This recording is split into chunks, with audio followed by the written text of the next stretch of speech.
Without using the official description, in my mind, Blue Flag is the Air Force's only exercise that focuses on operational level warfare. Blue Flag is a great opportunity to get folks together that provide command and control at the operational level. We'll bring in our air operations centers.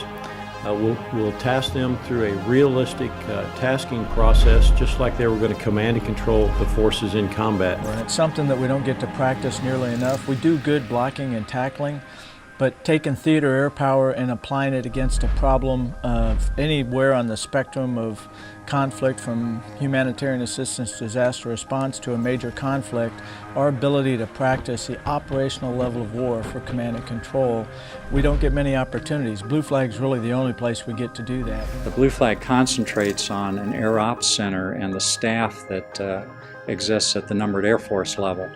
And so we role play all of the things that they aren't.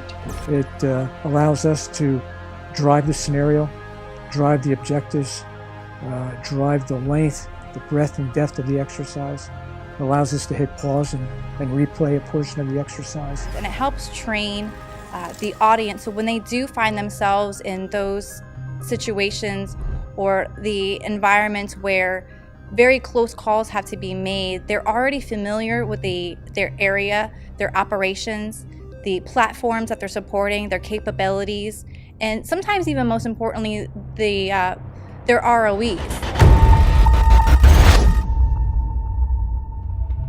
Every generation faces people that want to destroy the world, rule the world, have their way, whatever. You know, my father's generation in World War II, you know, they fought against the Nazis and the Japanese.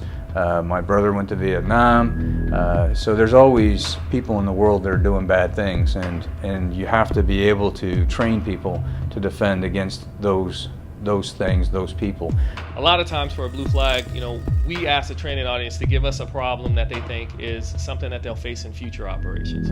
We can exercise a humanitarian operation all the way to a transition from phase 1 to phase 2 major theater war. Well, I'm thinking back to when we had the war, Desert Storm, and when on the television they started talking about the Moab and sorties and different munitions being dropped and all these things they were talking about. And I started thinking about, wow, this is what I feel like I'm at work right now, because this is what we do. On January 19th, the largest and best coordinated air campaign of the war is launched against the enemy. The lessons learned in Vietnam were applied in the first Gulf War, in Desert Storm. And what they allowed us to do is bring the service together to fight as one, and to bring other nations into the coalition and fight as one. And of course, that's the way we'll have to fight in the future, and have been fighting in Afghanistan and Iraq today. The aspect of Blue Flag that I appreciated the most, it teaches people how to think, and they think in a broader sense, because they are working with different people who have different disciplines and different views of the battlefield. And that experience, that learning to work together, that teamwork event, is really important. If you look at what happened in Desert Storm and Allied Force and Air War over Serbia and Enduring Freedom and Iraqi Freedom and Inherent Resolve and Freedom Sentinel, all of those exercises demonstrate that your ability to act, to sense, know what's going on, and then command and control forces to create effect on the battlefield inside your adversary's ability to do that faster and more efficiently and more effectively and more precisely. And what Blue Flag has done is taught our folks to think at that pace, to think at the theater level air power speed of war, so that we continue to move inside of our adversary's decision cycle. Well, when I came on board October of 1980, and when I came here we had 2 computers that were in a van outside the building. The first Blue Flag that I ever did was in 1982.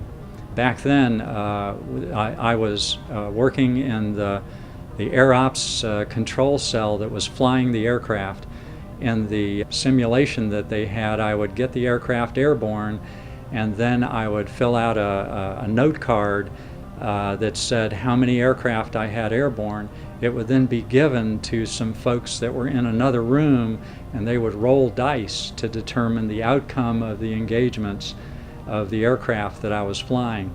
They had tactical phones and wrote backwards on plotting boards, and people would evaluate where the tracks were on the plotting board, and you couldn't call it anywhere near real time. It was, but it was effective for what we had back then. Not everybody appreciates being dragged into an exercise for a couple of weeks and doing 12-hour shifts, but I think for the most part they appreciate the training that they get. Anytime you can exercise and do it with modeling and simulation and in a kind of a wargaming backbone, and not have to drag out all your hardware and all your equipment and potentially use it up and put wear and tear on it there, that's a good savings for the taxpayer.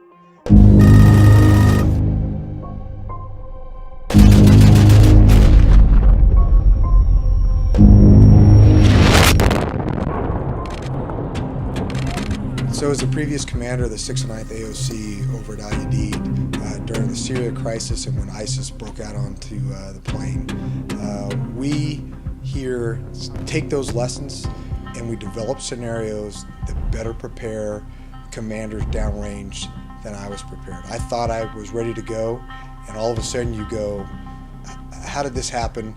All right, let's go back to our processes, let's go back to the basics. How do we start with a plan, start making a plan to executing a plan? I think that Blue Flag better prepares people than I was ready for. I had never been through a Blue Flag.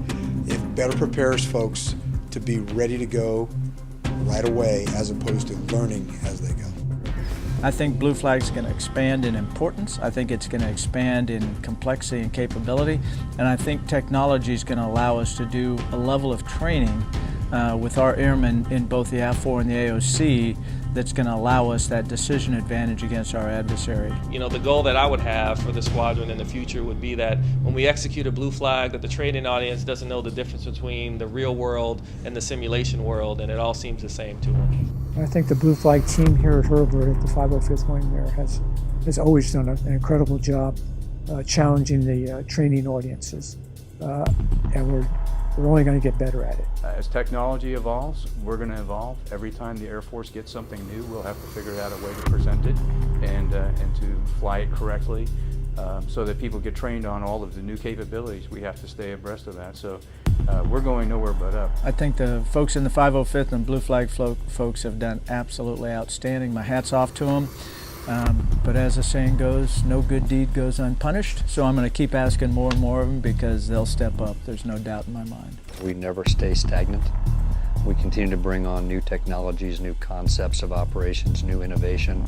I mean, I will tell you, I cannot tell you the number of new tactics, techniques, and procedures that we are employing in combat today that came from the mind of a staff sergeant or a tech sergeant that looked at the way we were doing business and asked the fundamental question, why are we doing it this way? Or I think I have a better way of doing this. It makes me proud.